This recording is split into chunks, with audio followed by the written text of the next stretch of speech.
Sugatan ng isang babae matapos na barilin ng hindi pa matukoy na sospek sa barangay Manhumblad, Matnog, Sorsogon, 1:30 ng madaling araw kahapon. Kinilala ang biktima na si alias Ben, 38 anyos, walang trabaho at residente ng barangay Gadgaron, Parehong Bayan. Batay sa impormasyon, galing sa tindahan ng kaibigan, pauwi na ang biktima at lula ng motor na minamaneho ng kaibigan din ito na si alias Julio, 31 anyos, mangingisda at residente ng barangay Tablak, Matnog, Sorsogon ng tambangan ng sospek. Isang tama ng bala sa braso ang tinamo ng biktima na agad naman ay sinugod sa ospital.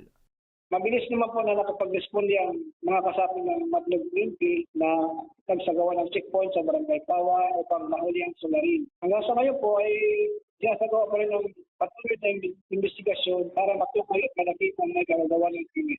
Nakalabas na rin sa ospital ang biktima. Mayroon pong person of interest pero hanggang ngayon kulang pa rin po ang ating mga ebidensya para makapagpalit tayo.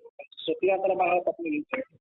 Nananawagan naman ang PNP sa mga posibleng nakakita ng pamamaril at nakakakilala sa sospek na makipagtulungan sa kanilang ginagawang investigasyon upang mapanagot sa batas ang nasabing gunman. Para sa mga balitang Tatak Bicol, Hercules Barbacena.